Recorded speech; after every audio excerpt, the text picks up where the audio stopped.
Through Weight Loss by Hers, you can give yourself something to be excited about in 2025. You can spend the new year in control of your weight by losing up to an average of 9 pounds in your first month. This is based on data that real Hers customers have reported based on their personalized compounded GLP-1 treatment plans. Hers is transforming women's healthcare by providing access to affordable weight loss treatment plans, delivered straight to your door if prescribed. Hers offers a holistic weight loss program with personalized solutions, including compounded GLP-1 weekly injections, featuring the same active ingredient as Ozempic and Wegovy or oral medication kits. So if you've been struggling with your weight loss journey, it's time for you to find the best option that works for you through Hers. Start your initial free online visit today at forhers.com/KKC. That's FORHERS.com/KKC for your personalized weight loss treatment options. forhers.com/KKC. Hers weight loss is not available everywhere. Compounded products are not FDA approved or verified for safety, effectiveness, or quality. Prescription required. Restrictions apply. Wegovy and Ozempic are not compounded. Actual price depends on product and plan purchased. Okay, you want to look luxurious but not spend a lot of money? I got you covered. With Quince, you're going to treat yourself to everyday luxury at an affordable price. Something everyone needs in their closet, in my opinion. Quince's iconic Mongolian cashmere sweaters, guess what? They start at $50. Or if you really want to up your luxe factor, check out their Italian leather bags, washable silk skirts, and European linen sheet sets. Whatever you're looking for, all Quince items are priced 50 to 80% less than similar brands. It's because they partner directly with top factories and cut the costs of the middleman, passing the savings on to you. And also they work with factories that use safe, ethical, and responsible manufacturing practices. And of course, they use premium fabrics and finishes for that luxury feel. You guys need to go get yourself the bodysuits. That's my new obsession. Look great with jeans or a skirt. Treat yourself this winter without the luxury price tag. Go to quince.com/KKC for 365-day returns, plus free shipping on your order. That's QUINCE.com/KKC to get free shipping and 365-day returns. Quince.com/KKC. The amazing Kate Casey.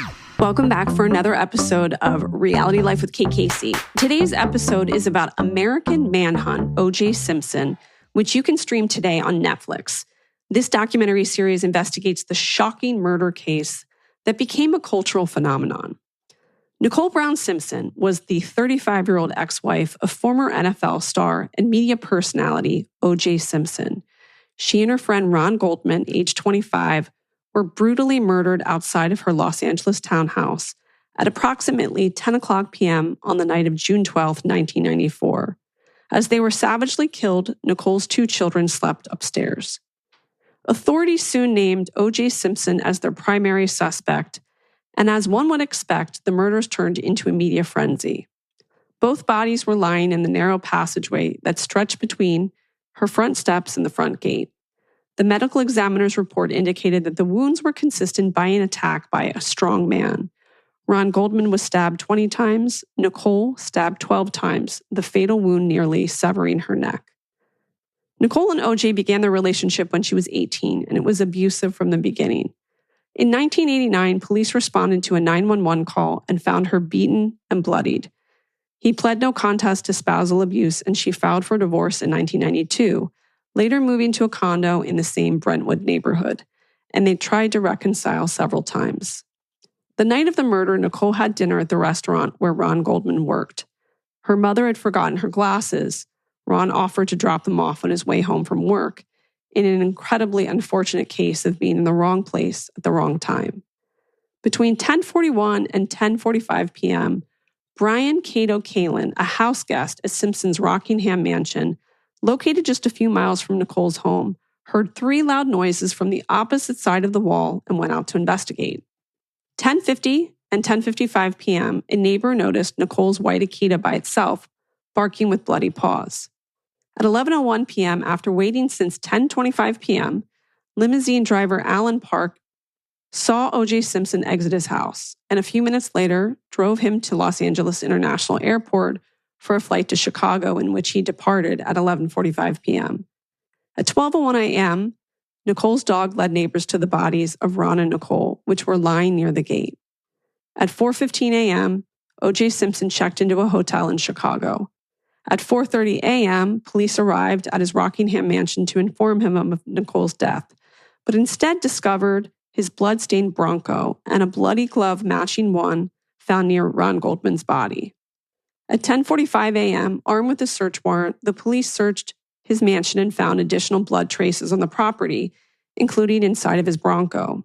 At 12 p.m., after being informed of his ex-wife's death, O.J. Simpson returned to Los Angeles and arrived at his mansion, where he was handcuffed and taken to the police station for hours of questioning.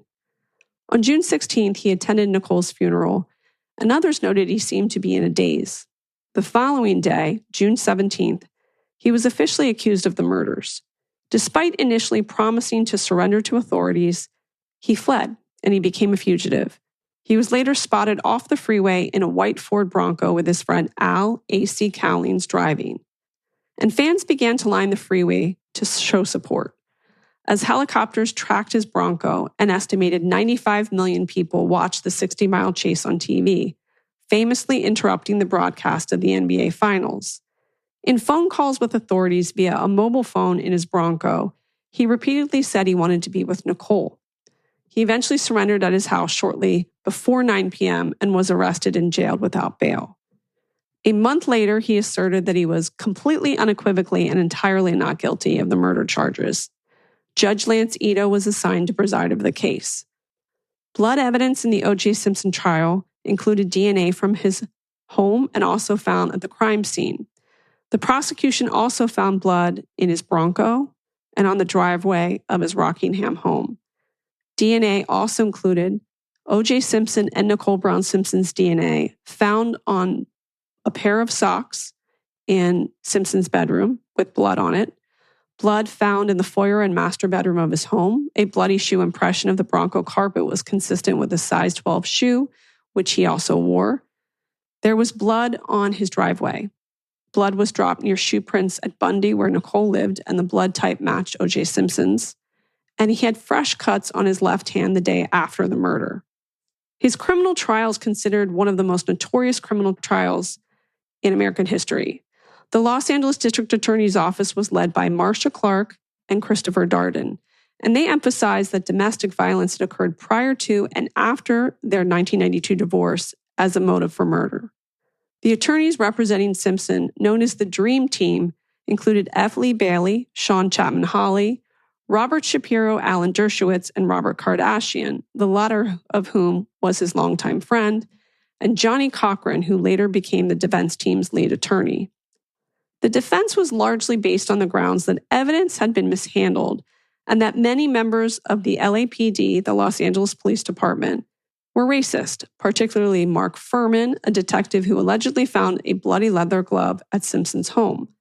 The defense team argued that the glove could have been Simpson's because it appeared too small for his hand when he tried it on in the courtroom. In addition to the glove, the defense claimed that the other important evidence had been planted by the police to frame him. During the trial, which lasted more than 8 months, some 150 witnesses testified, though he never took the stand. On October 2nd, 1995, the jury finally began deliberating and reached a verdict in less than 4 hours. Judge Ito, however, delayed the announcement until the following day. So on October 3rd, 1995, O.J. Simpson was found not guilty of the murders of Nicole Brown Simpson and Ronald Goldman. And the verdict exposed racial divisions in the United States. The verdict and aftermath has had a lasting impact on race, policing, and justice. And many Black Americans saw his acquittal as a rebuke of the institutional racism in the justice system. So 30 years later, director Floyd Russ re-examines one of the most discussed true crime stories in the history in the 4-part docuseries American Manhunt O.J. Simpson. The series features new interviews with many of the key figures from the investigation and the trial, such as former LAPD detective Mark Furman, multiple witnesses including Cato Kalin, attorneys for the defense and prosecution, and Carl Douglas and Christopher Darden, respectively, and also Ron Goldman's sister Kim. As Floyd Russ has said, our interview subjects have the power to reflect in a new way with the passage of 30 years. Their emotions have evolved in the way they've been able to talk about it is different than they have ever before. The sense of reflection from the people involved was apparent from the get-go, which made us feel that this was the story was one that needed to be told in a new and different way. So my guest today is the director, Floyd Russ. Here is our interview. This episode is sponsored by Acorns. Acorns makes it easy to start automatically saving and investing so your money has the chance to grow for you, your kids, and your retirement. You don't need to be rich. Acorns lets you invest with the spare money you've got right now. You can start with $5 or even just your spare change, and you don't need to be an expert. Acorns will recommend a diversified portfolio that fits you and your money goals. Head to acorns.com/KKC or download the Acorns app to start saving and investing for your future today. Paid non-client endorsement compensation provides incentive to positively promote Acorns. Tier 1 compensation provided. Investing involves risk. Acorns Advisors LLC and SEC registered investment advisor. View important disclosures at acorns.com/KKC. My new goal this year is hydration. My days get so busy, it's actually the one thing that I always forget to do. And I love Liquid IV. It is powered by Hydroscience, and it helps you break the mold. They've got great flavors, like my personal favorite, the pina colada. Think about how much you are working out. Are you refueling? How much did you actually drink to rehydrate? Liquid IV is leading the way in flavor innovation. They've got a ton of great flavors, including the sugar-free flavors like raspberry lemonade, white peach, and rainbow sherbet. You can break the mold and own your own ritual. Just one stick plus 16 ounces of water hydrates better than water alone. 3 times the electrolytes of the leading sports drink, 8 essential vitamins and nutrients, and always non-GMO, vegan, gluten-free, dairy-free, and soy-free. Embrace your ritual with extraordinary hydration from Liquid IV. Get 20% off your first order of Liquid IV when you go to liquidiv.com and use code KateCasey at checkout.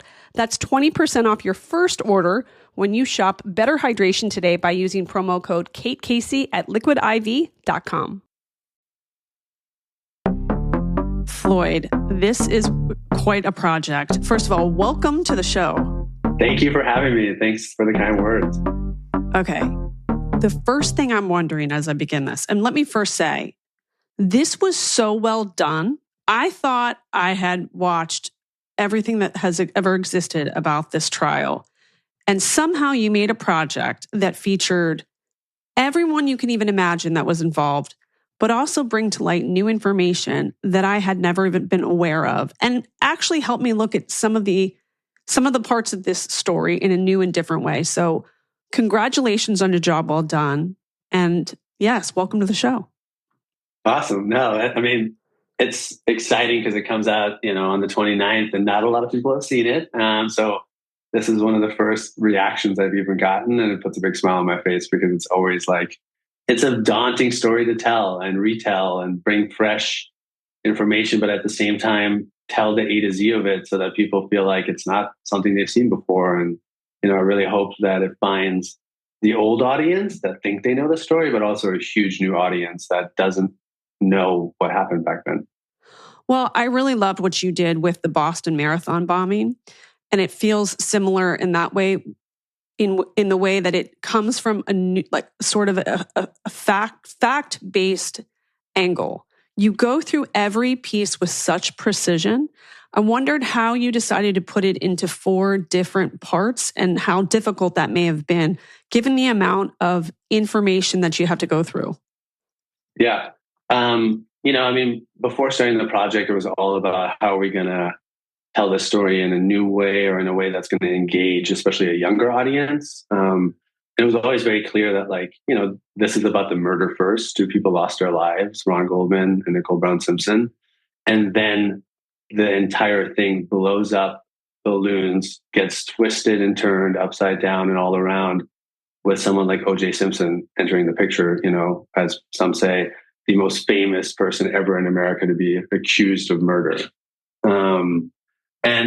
I like, and I think it's the most valid to try to take the viewer through the story as it unfolded in 1994, when a detective arrives and finds the story and what happens just that first night and how many details are kind of falling into place, which ends up becoming the prosecution's case, of course, and trying to take them through step by step of what's found and also what's, found but not used even.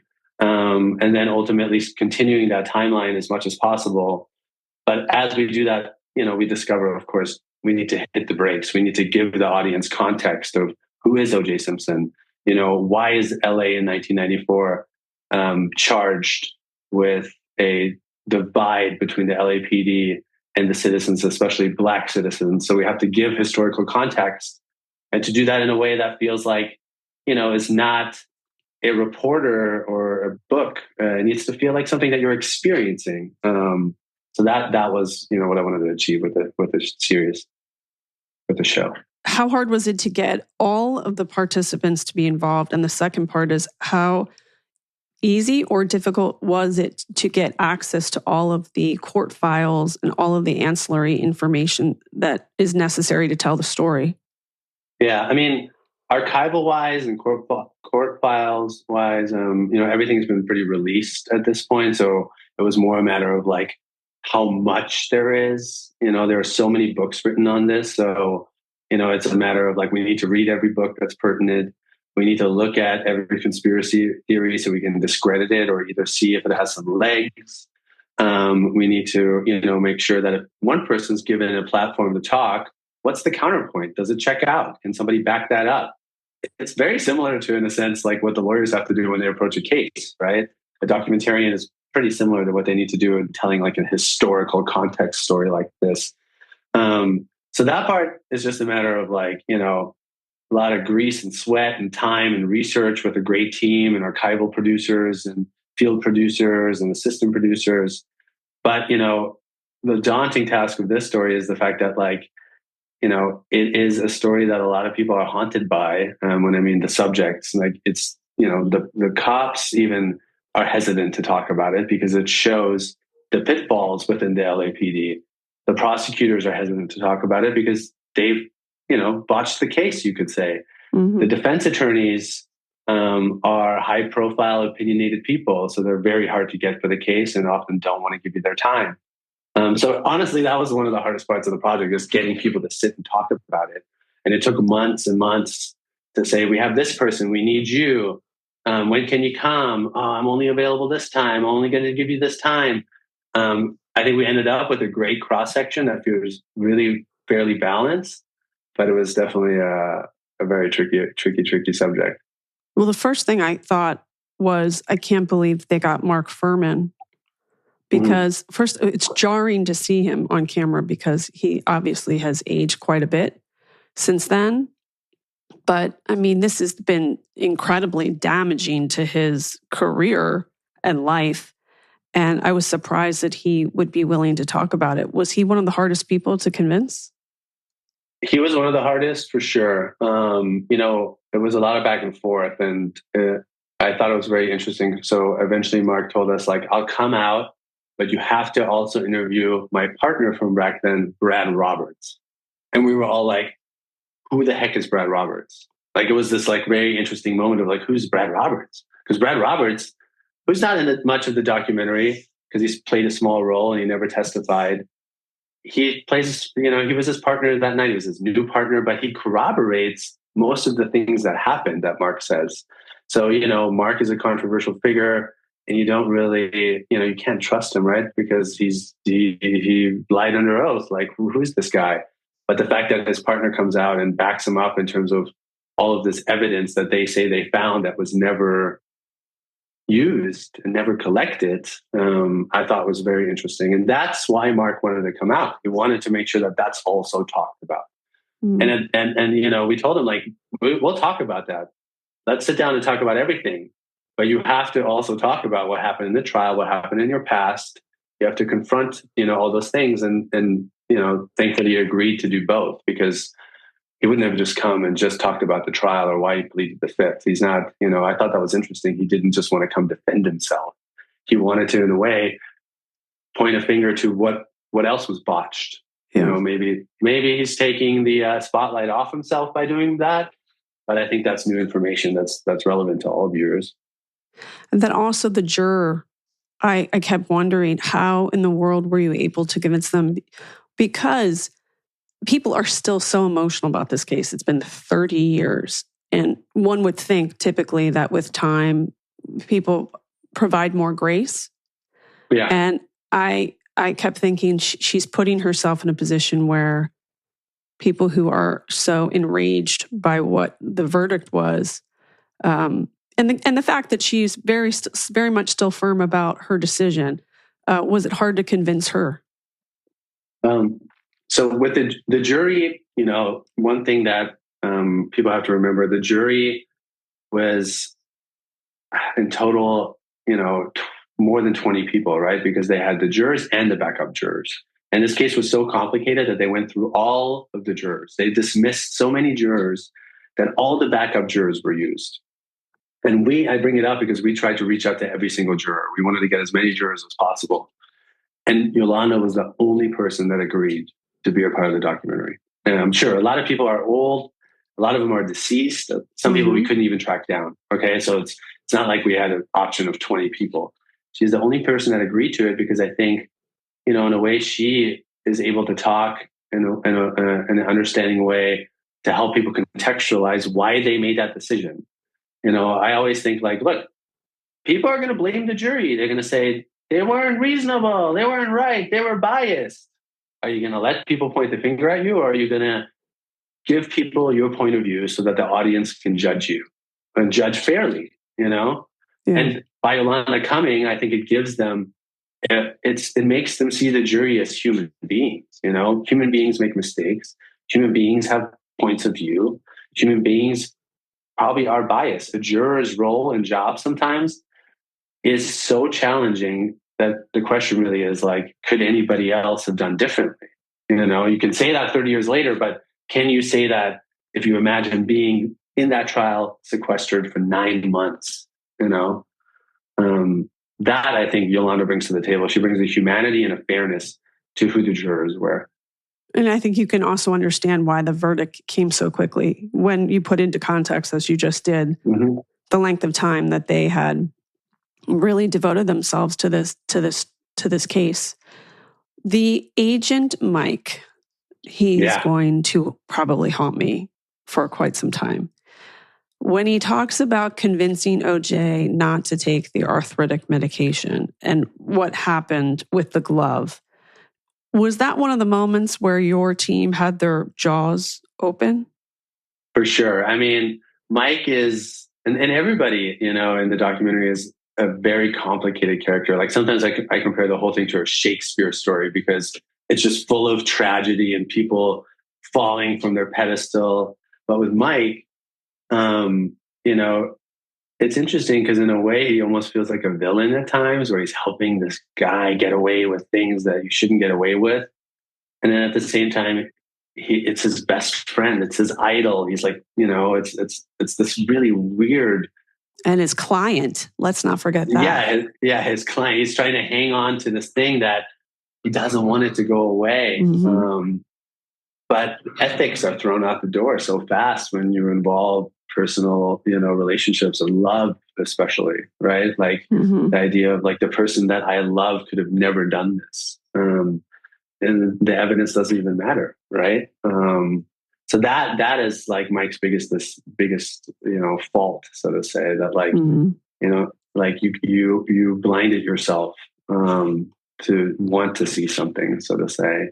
And then he becomes an active participant in trying to help something happen, which that arthritis medicine is that jaw drop, so to say.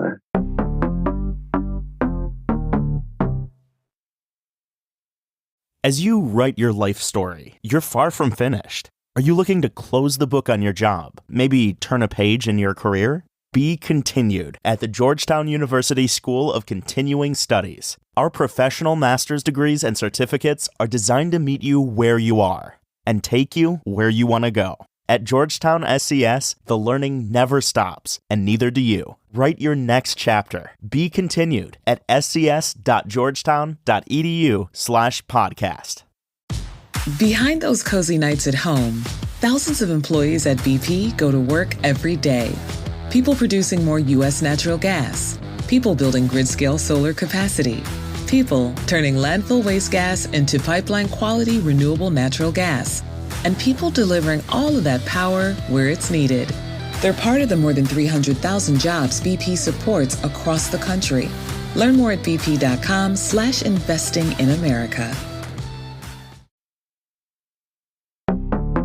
You do a great job of walking us through the chase. And in reflecting on my own memory of watching that chase, and then as you take me through it, the realization of how manipulative OJ was, how he used that as an opportunity to be the center of attention, as he always did. Painful to hear everyone's recollection of those that were involved, particularly the officer who was on the phone with him, persuading him to throw the gun out of the car. Everyone on your team had their own experiences and reflection, remembering that moment, but being part of this project and moments like that where you're almost reliving those experiences beside those that were involved. Did it feel like they had evolved in their reflections, or they had kind of stayed the same? And for all of you, did you walk away with a new look at any part of this piece as well? Yeah, I mean, the chase itself, I think, is one of those iconic moments in history in America where, people who were alive or young back then, it's a moment where people were watching that in school, like people were watching that no matter where you are, the TV was on and you were watching that. And there was, 80 to 90 million people watching that, which for 1995 broadcast numbers, like that is at the time, the most watched live event ever, it's interrupting all discourse of life in America, and to see that unfold. But of course, back then it was unfolding in a way where you couldn't hear Tom Lang talking to OJ on the phone, So now when you add the detective's voice and you hear OJ's voice, and even when they're pulling into Rockingham and the pleading not to shoot yourself, like you can really understand what was happening. Why didn't they blow out the tires? Why don't they blow out the tires? Like, well, OJ was perhaps really going to kill himself. He really had a gun to his head. What is the LAPD going to do? They're in an unprecedented situation. And in hindsight, protocols may have changed and things may have changed, but to live it again. And to be honest with you, I never saw it live. I was too young. I was actually not even living in America back then. I was still living in, I moved to Germany I moved to LA when I was 11 in 1995. So when the chase happened, I was still living in Germany. Yeah. So I was probably sleeping when this was happening. I was just a little kid. But for me, when I watched the footage, and you can freeze frame the aerial of that helicopter and see everybody stopped and the chain of the cars behind, and we can all agree there's never been anything else like that. There's never been an image like that since then, And why is that happening? And why does it go on for so long? And how does it lead to that standoff? That's what our entire second episode is really about. Like the minute by minute of that chase is so important. And the most upsetting fact, I think, that people forget is that none of the chase, none of those recordings, and none of the evidence found in the Bronco were ever used in the trial. Most people think he's running, he's admitting guilt. But some people think he was just distraught because his loved wife, his loved ex-wife was gone, and everyone's attacking him, Well, of course, and he walks out of the car when he's grasping like a photo of her that probably just added to the narrative. But he was very good. One of your guests says so eloquently, like he leaned into his Naked Gun moment. Like he knew when to play it up. By the way, he had like $8,000 in the car and like a disguise kit. So I mean, Mexico. There is so much information here. How long did this take? Look, OJ is one of the most research written about and, told stories. And I think it's been done in so many different ways. So the research part of it, it's a great problem to have. The worst thing is when you can't find information and you don't have any archival, and then you're like, how are we going to tell this story? So the research of it was really hardcore and full on with a huge team to start. But, once we started interviewing, it was about a 2-year process in total, and it's kind of like a storm that starts to brew. And then as you start interviewing people, it's very interesting because, when you look at two lawyers that we have in the documentary, which are Carl Douglas from the defense team, a black lawyer, and Christopher Darden on the prosecution side, also a black lawyer. And, you know, their points of view on the same thing, although they're both black, are widely different. You know, how can two educated men see two different things that live the case? And to me, you know, just interviewing them two, 3 days apart, actually in the same building, but they never crossed paths. To me, that's where the story takes on a new shape. You know, the archival, so to say, is the homework, and you have to do your homework so you can learn and process and understand something and then present it in a way that feels fresh. But when those two people step into the chair 30 years later and relive and recontextualize it in a way that I felt like, cool, this I didn't read anywhere. You know, this I hadn't seen yet. I think the craziest takeaway to me is that it's 30 years later, and you would think that in time people would reflect and there would be some sort of understanding and evolution. And it feels like it's still so there. What's the piece that's going to haunt you as you walk away from this or stay with you? Yeah, I mean, to me, there's three themes that I think are the main takeaway. And it's not, you know, if people say, so did he do it? Like, does it prove that OJ did? Do you think he did it? Like, it's never going to be about that. It shouldn't be about that. If anything, that's why we had to make the documentary again, because people still ask that question for some reason. There's three themes. You know, to me, the most important theme is to think about is domestic violence. Yeah. There's no difference between a domestic violence case and a murder case. There never should be. Domestic violence leads to murder all the time. People present different faces. You know, mentioned it. You know, OJ's kind of presentation of who he is versus who he really is. Who is a person in the limelight? Who is a person on social media versus who they really are? Like, we're complicated human beings and we wear multiple faces. And I don't think we can even control all of our faces.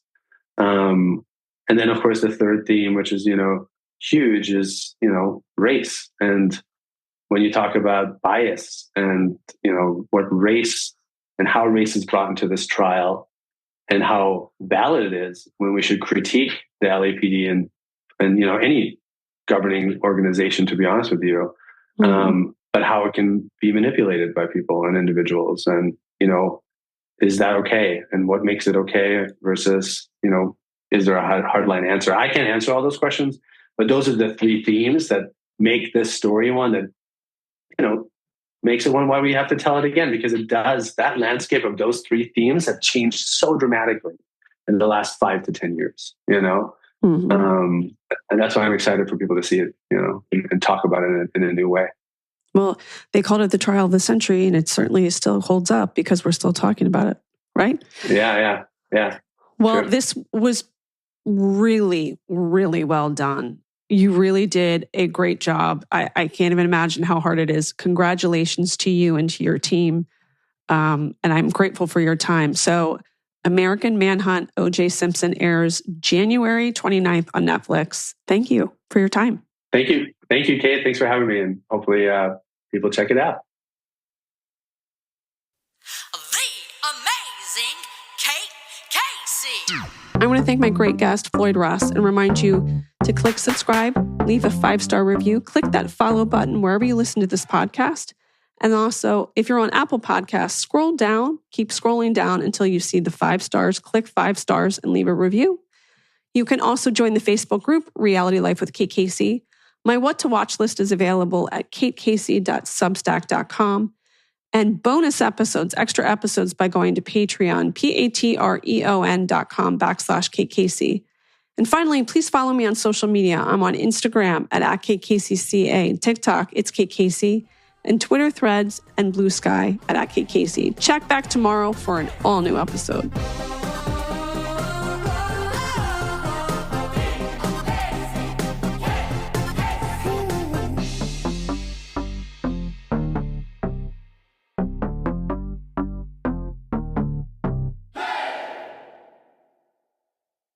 At At Hotels.com, we know some travelers crave sand between their toes. Others want to be poolside with a drink on the way. And more often than not, those two people end up in a relationship.